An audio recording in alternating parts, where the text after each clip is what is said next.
कैसे हैं आप सब? कोरोना के इस लॉकडाउन में भी अब हम अपनी नई जिंदगी की शुरुआत कर रहे हैं। आशा है आप सब अपने घर पर रहेंगे और सेफ रहेंगे और जो भी कुछ आपको पढ़ाया जा रहा है उसका नियमित तौर से नोट्स बनाइए और उसकी रेगुलर पढ़ाई कीजिए। तो पिछले चैप्टर में जब हम लोगों ने पढ़ा था, हमारे पिछले टॉपिक में हमने नाभिक के बारे में बात की थी और साथ ही हमने पढ़ा था द्रव्यमान ऊर्जा सूत्र यानी कि आइंस्टीन समीकरण जो था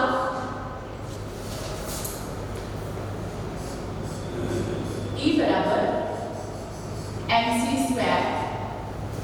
इसके बाद हमने नाभिक की द्रव्यमान शक्ति पढ़ी थी, बंधन वक्र पढ़ा था और बंधन वक्र से हमने अपने अगले टॉपिक नाभिकीय विखंडन और नाभिकीय संलयन के बारे में बात की। आज हम अपने टॉपिक को वहीं से स्टार्ट करते हैं। नाभिकीय संलयन और नाभिकीय विखंडन, इन दो चीजों के बारे में हम बात करेंगे और जानेंगे कि सूर्य की ऊर्जा किस प्रकार से दिखा सकते हैं या उसके बारे में क्या क्या जानना है, क्या हम वो सब लेंगे। तो आज हम बेसिकली पढ़ने जा रहे हैं एटम बॉम्ब के बारे में। तो चलिए शुरुआत करते हैं हम अपने अगले टॉपिक से। हमारा अगला टॉपिक है नाभिकीय विखंडन यानी कि न्यूक्लियर फिजन। अब अगर सिर्फ नाम की बात कर रहे हैं तो नाभिकीय विखंडन का अर्थ हो गया कि किसी भी नाभिक का खंड खंड हो जाना यानी कि टूट जाना।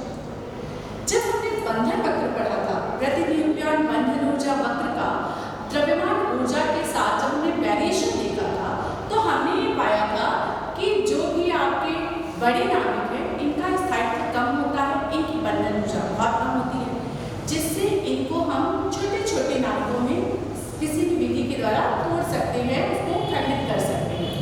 यही प्रोसेस आज यहाँ पर हो रही है। इस प्रोसेस को सबसे पहले जिन दो वैज्ञानिकों ने किया था वो थे ऑटोमन और स्ट्रॉसर। इन्होंने क्या किया था? इन्होंने 10⁶ से भी ऊंचे मिलियन इलेक्ट्रॉन वोल्ट वाले न्यूट्रॉनों को लेकर के यूरेनियम के नाभिक पर बमबार्डिंग की, उसकी बमबारी की, उसकी बौछार की और ये देखा कि यूरेनियम कुछ समय लेता है, उसके बाद ये बेरियम और क्रिप्टन जैसे दो हल्के नाभिकों में टूट जाता है।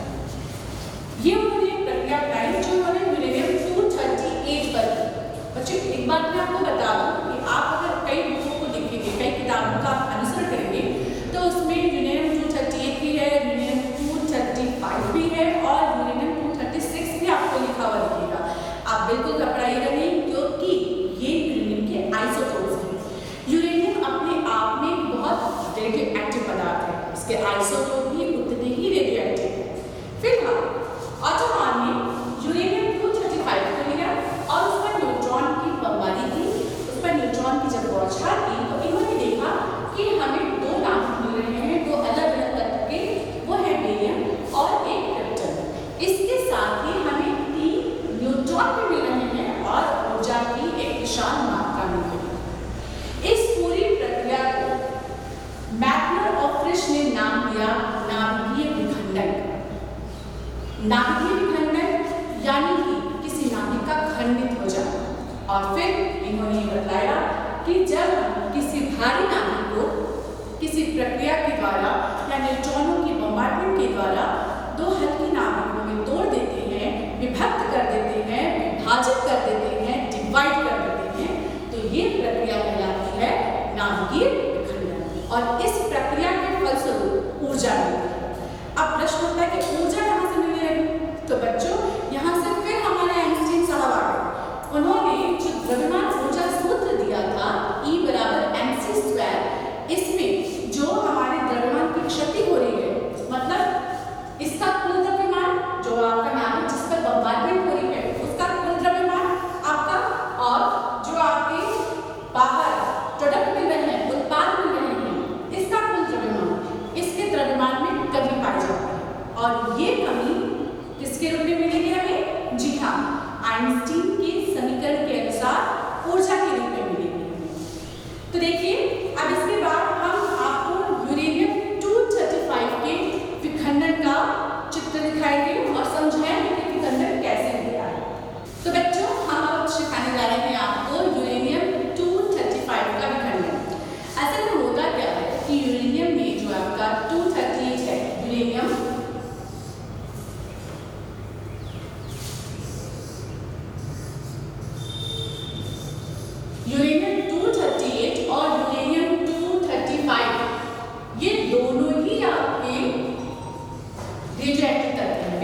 न्यूट्रॉन की एनर्जी होगी वो लगभग 10 million electron volt 1 million electron volt के बीच में होती है।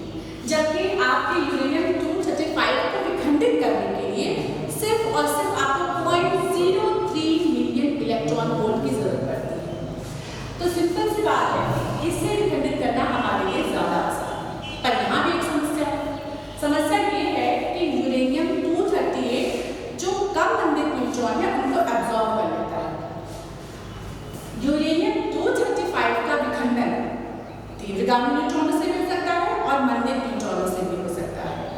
मंदित न्यूट्रॉनों को ये एब्जॉर्ब करेगा और उसके बाद ये देखिए एक मंदगामी न्यूट्रॉन जब यूरेनियम 235 को पकड़ता है तो इससे आपके बेरियम और क्रिप्टन जैसे दो हल्के नाभिक बनते हैं।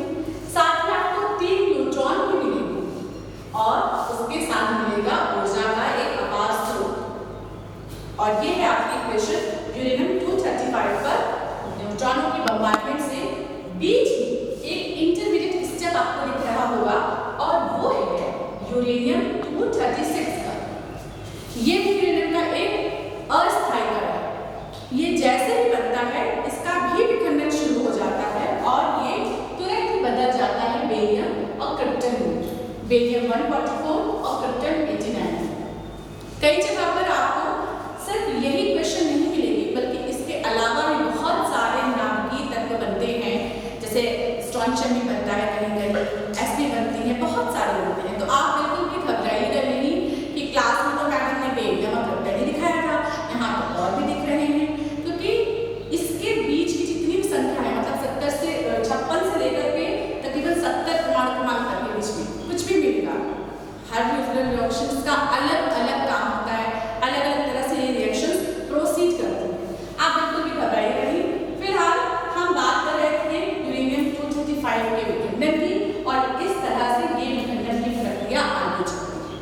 अब आप जरा सोचिए कि इस विखंडन के फलस्वरूप आपको कितनी ऊर्जा मिलती है। हम इसकी भी गणना करेंगे कि हमारा एक यूरेनियम जब विखंडित होता है तो कितनी ऊर्जा देता है। पर इससे पहले कुछ और देख लेते हैं। अब हम निकालने जा रहे हैं और गणना करने जा रहे हैं यूरेनियम की विखंडन में कितनी ऊर्जा मुक्त हो रही है।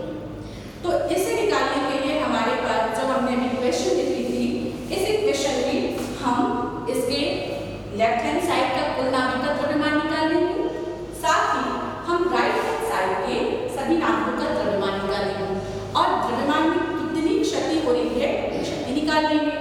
उस क्षति को हम ऊर्जा में बदलेंगे यानी कि ऊर्जा में कन्वर्ट करेंगे आइंस्टीन के समीकरण के अनुसार और फिर देखेंगे कि कितनी ऊर्जा हमें मिल रही है। तो देखिए यूरेनियम 235 का जो नाभिक का द्रव्यमान है वो लगभग 234.99 AMU है। AMU याद है ना आपको, एटॉमिक मास यूनिट। ये हमने आपको पिछले चैप्टर में पिछले टॉपिक पर आपको बताया था, तो अगर नहीं याद है तो फिर से ध्यान कर लीजिएगा। AMU क्या है? परमाणु द्रव्यमान मात्रक यानी कि एटॉमिक मास यूनिट। आगे बढ़ते हैं। न्यूट्रॉन का द्रव्यमान भी हमने 1.01 AMU ही लिया है। इसका कारण ये है, वैसे तो ये लगभग 506 डेसिमल पॉइंट तक जाएगा, लेकिन चूंकि यहाँ पर हमने सिर्फ 2 अंकों तक ही लिया है तो इसका एक एप्रोप्रिएट मान हम ले लेते हैं 1.01।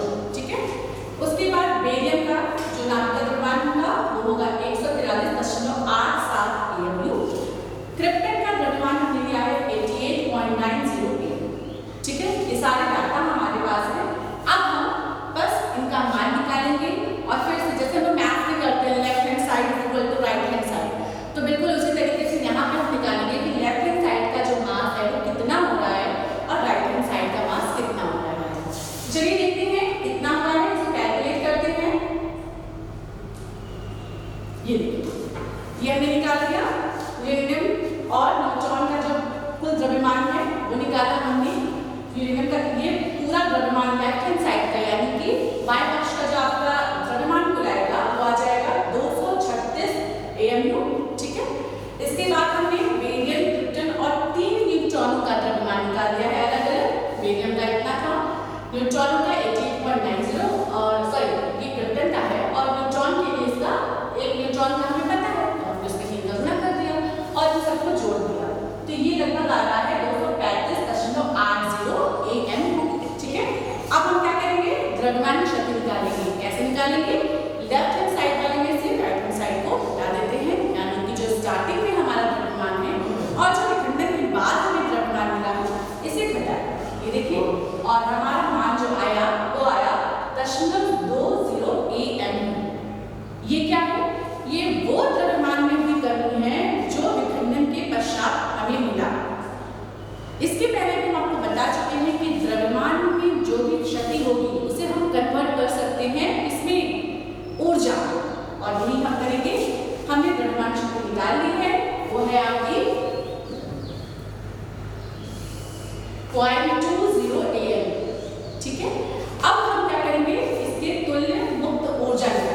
कैसे निकालेंगे? आपको एक फॉर्मूला याद होगा, 1 AMU बराबर कितना था? 931 मिलियन इलेक्ट्रॉन वोल्ट। याद है? ये हम लोगों ने निकाला था। इसी से हम यहाँ पर मल्टीप्लाई कर देंगे, ठीक है? तो ये हमारी ऊर्जा में बदल जाएगा और अब आपकी द्रव्यमान शक्ति आ गई 190 मिलियन इलेक्ट्रॉन वोल्ट। सोचिए, ये एक यूरेनियम का एक नाभिक है जिस पर सिर्फ एक न्यूट्रॉन की बम्बार्डमेंट हुई और आपको कितनी ऊर्जा मिली? 190 million electron volt, 190 million electron volt, a huge amount of energy, such a huge amount of energy। तो बच्चों, ये एक से था, लेकिन विखंडन की प्रक्रिया क्या केवल एक नाभिक के साथ होती है?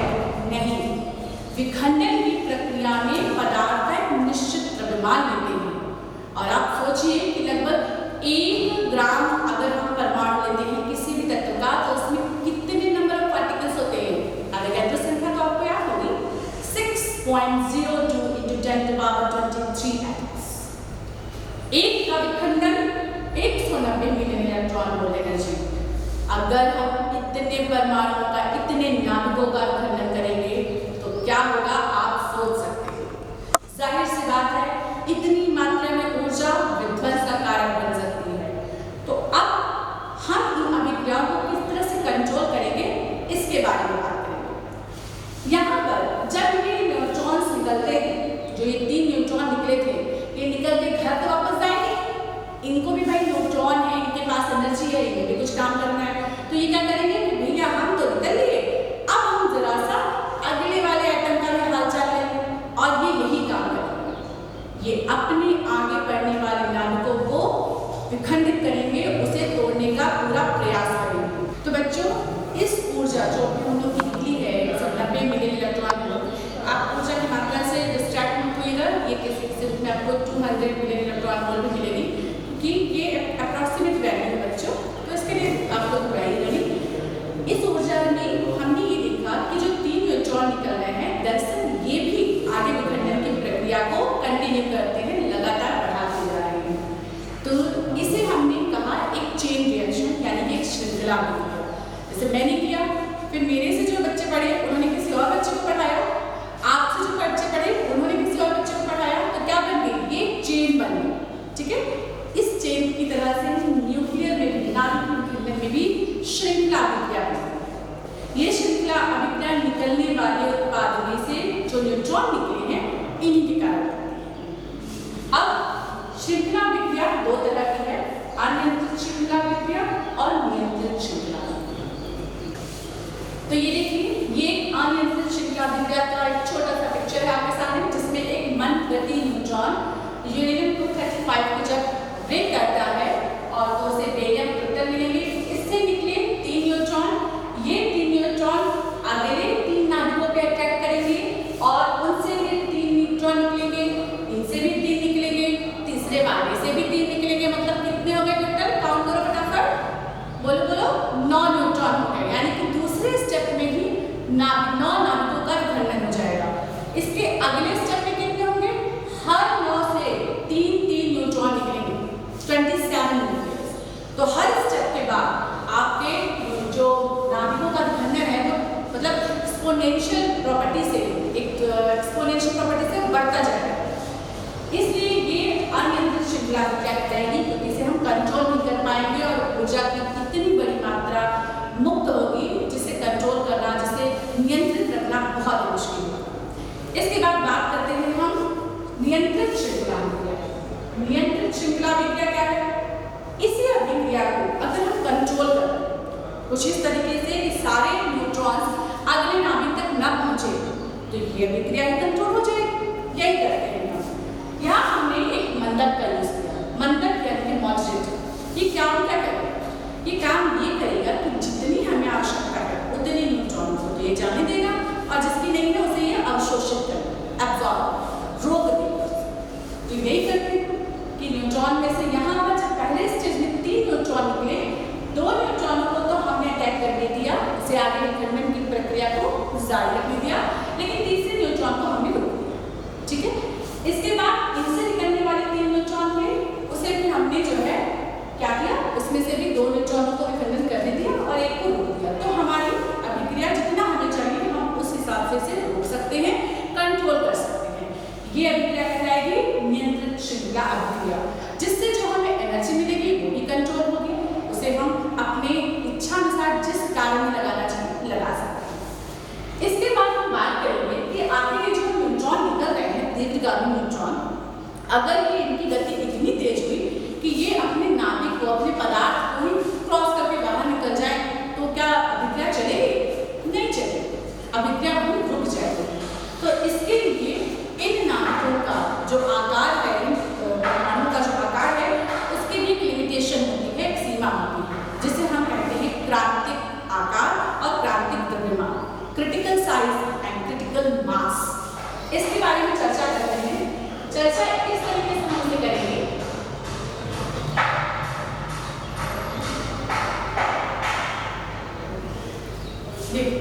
अगर हम ये माने कि ये जो थे हमारे 3 न्यूट्रॉन निकल रहे थे, 3 तरह के न्यूट्रॉन थे, इनको अलग अलग श्रेणी में बांट देते हैं। एक न्यूट्रॉन वो जो आगे चलकर विखंडन करेंगे, इसे एन से रिप्रेजेंट करते हैं। दूसरे न्यूट्रॉन वो जो बिना विखंडित हुए ही मंदक द्वारा या पदार्थ के द्वारा अवशोषित कर लिए जाएंगे, ये ए से रिप्रेजेंट करते हैं। और तीसरे वो जो पदार्थ से की गति इतनी तीव्र होगी कि पदार्थ से बाहर निकल जाएंगे, मतलब ये विखंडन की प्रक्रिया में भाग लेंगे ही नहीं, इन्हें हम एल से डिनोट करते हैं। अब इसमें से एन और ए टाइप के जो न्यूट्रॉन्स हैं, ये निर्भर करते हैं पदार्थ के आकार पर। उसके आकार किस तरीके से है, गोल है, अगर पदार्थ गोल है उसकी त्रिज्या पे डिपेंड करेंगे, आठ पे डिपेंड करेंगे। लेकिन दूसरी कि जो एल साइज वाले आपके न्यूट्रॉन है वो डिपेंड करेंगे उसके पृष्ठ क्षेत्रफल, कितना छोटा साइज है, कितना बड़ा साइज है, इस पे डिपेंड करेंगे। तो इस आधार पर हमने इनकी डिपेंडेंसी के लिए एक छोटा सा सूत्र लिखा है कि n is proportional to 4/3 pi r2, जिससे साफ जाहिर होता है कि n किस पे डिपेंड करेगा, r2 पे। और हमने यहाँ पर एक कांस्टेंट इस प्रोपोर्शनैलिटी के चिन्ह को हटाने के लिए हमने यहाँ पे कांस्टेंट ले लिया, एक नियतांक ले लिया, केवल r। ठीक इसी तरीके से अगर हम a की बात करें तो a भी उसके आयतन पर डिपेंड कर रहा है, उसके आयतन पर निर्भर कर रहा है। हमने इसके आधार पर भी बिल्कुल वैसे ही आकार बना दिया है। और ये देखिए a जो है वो आपका प्रोपोर्शनल टू r³ हो जाएगा और k2 r3 हो जाएगा। फिर आपका l के बारे में बात करें तो ये पृष्ठीय क्षेत्रफल पर डिपेंड कर रहा है, ठीक है ना। तो ये हो जाएगा 4 proportional to 4 pi r square, l is proportional to r square, that is k3 square के रूप में लिख दिया हमने। ये केवल k2 k3 क्या है, एक नियतांक है और आगे चल के यही नियतांक हमें बताएंगे कि पदार्थ का साइज या उसका द्रव्यमान कितना होना चाहिए। आगे बढ़ते हुए इन संख्याओं के आधार पर 3 स्थितियां संभव है। न्यूट्रॉनों की संख्या के आधार पर हमारे पास 3 पॉसिबल कंडीशंस हैं और वो है, पहली कंडीशन यदि n is less than a plus l, यानी कि विखंडित होने वाले पदार्थ जो न्यूट्रॉन की संख्या है, जो विखंडन करेंगे, उस प्रक्रिया में भाग लेंगे, उनकी संख्या अवशोषित होने वाले न्यूट्रॉनों और जो बिना विखंडन किए हुए पदार्थ से बाहर निकलने वाले जो न्यूट्रॉन हैं, उनकी संख्या से कम होगी। तो हम इसे इस तरीके से भी लिख सकते हैं n-a/l is less than 1। इस प्रक्रिया में होगा अगर ये इसका मान 1 से कम हो जाएगा तो पदार्थ का विखंडन नहीं होगा और अभिक्रिया वहीं रुक जाएगी, बंद हो जाएगी। दूसरी स्थिति है यदि n is greater than a plus l, उस प्रक्रिया में क्या होगा, n-a/l is greater than 1 हो जाएगा। इसका मतलब है कि अगर विखंडन करने वाले न्यूट्रॉनों की संख्या एब्जॉर्ब होने वाले न्यूट्रॉन और पदार्थ से बाहर निकल जाने वाले न्यूट्रॉनों की संख्या से ज्यादा है, उस प्रक्रिया में पदार्थ का विखंडन होता रहेगा और आपकी अभिक्रिया चलती है। तीसरी जो प्रक्रिया है उसमें अगर इसका मान, दोनों का मान बराबर हो जाए, यानी कि विखंडन करने वाले न्यूट्रॉनों की संख्या और एब्जॉर्ब होने वाले न्यूट्रॉन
ऑक्सीडेटर होता है जिसे मंडक कहते हैं।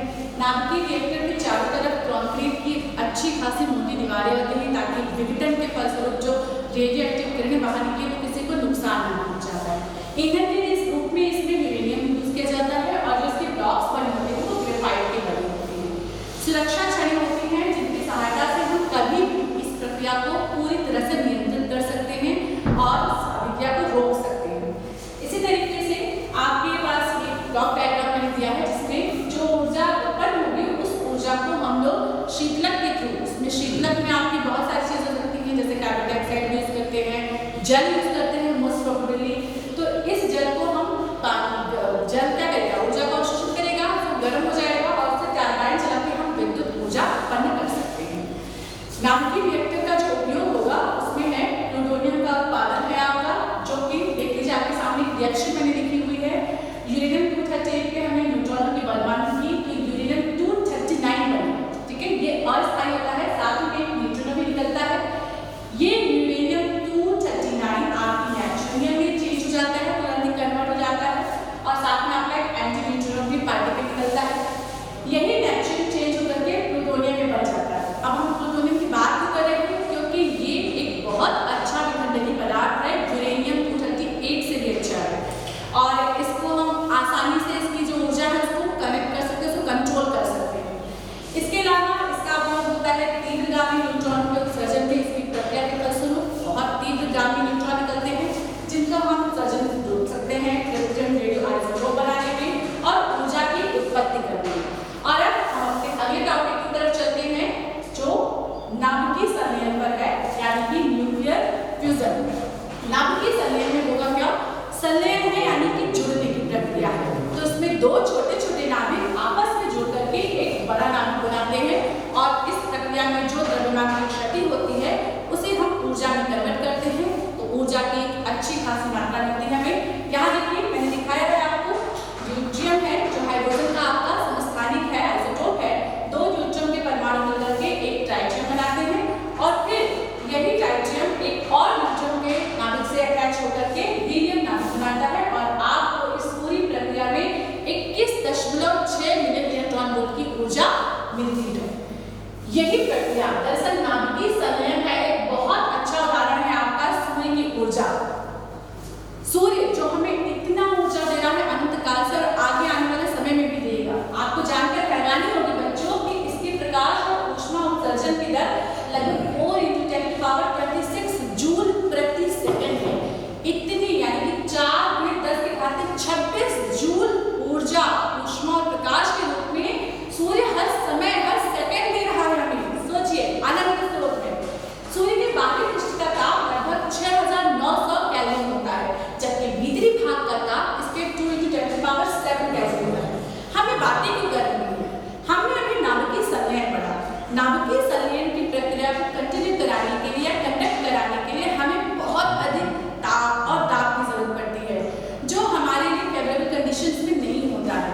इसके लिए सूर्य की जितनी ही ताप की आवश्यकता होती है उसी की जितनी ही दाब की आवश्यकता होती है। इसीलिए हम यहाँ पर सूर्य का उदाहरण दे रहे हैं आपको। सूर्य के द्रव्य का लगभग 90% भाग हाइड्रोजन और हीलियम से मिलकर बना है और इसके 10% में बहुत अन्य हल्के फुल्के नाभिक होते हैं। तो इस प्रकार सभी कंडीशंस सूर्य में अवेलेबल है और इसीलिए यहाँ पर नाभिकीय संलयन की प्रक्रिया लगातार चलती है। बैटरी ने इस संदर्भ में दो तरह के साइकिल दिए, एक कार्बन साइकिल और एक प्रोटॉन प्रोटॉन साइकिल। दोनों साइकिलों को बाद में जब स्टडी किया गया, उनसे रिसर्च हुई, उन पे एक्सपेरिमेंट्स हुए तो ये जानकारी हासिल हुई कि दोनों प्रक्रिया लगभग सामान्य है, बस उसमें ऊर्जा की मात्रा भी सामान्य होती है, बस करने के प्रोसेस अलग है। जब हम कार्बन साइकिल की बात करते हैं तो कार्बन साइकिल जो है आपका, कार्बन साइकिल में 4 प्रोटॉन जो है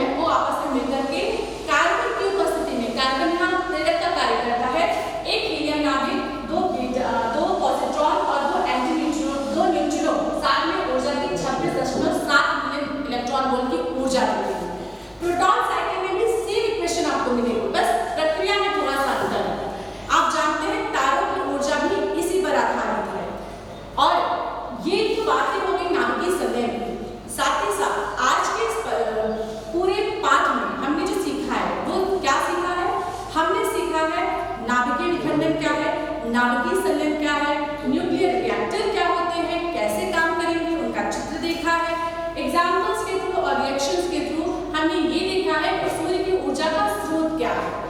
इन सभी चीजों को आप अपने नोट्स में लिखेंगे, अपना नोट्स बनाएंगे। साथ ही साथ होमवर्क में मैं आपको बता दूं, जब मैं होमवर्क चेक करूंगी तो आपको सारे नोट्स एक साथ कलेक्ट करके रखना है। डाटा में अगर आपको दिक्कत होती है कि कहीं आपको 200 मिलियन इलेक्ट्रॉन वोल्ट ऊर्जा मिल रही है, कहीं 190 मिलियन इलेक्ट्रॉन ऊर्जा मिल रही है, तो आप परेशान मत होइए, क्योंकि ये आपके एक्यूरेट डाटा नहीं हो सकते हैं। लेकिन प्रोसेस क्या है, कैसे चक्र चल रहा है, कैसे कार्य हो रहा है, ये जानना बहुत जरूरी है। एक और बात बच्चों, प्रायः देखा गया है कि आप टीवी तो देखते हैं पर अपने नोट्स नहीं कंप्लीट कर रहे हैं। पढ़ने के लिए आपको ध्यान लगाना होगा, सारे नोट्स को देखिए, ध्यान दीजिए, कोरोना से बचिए, घर पे रहिए।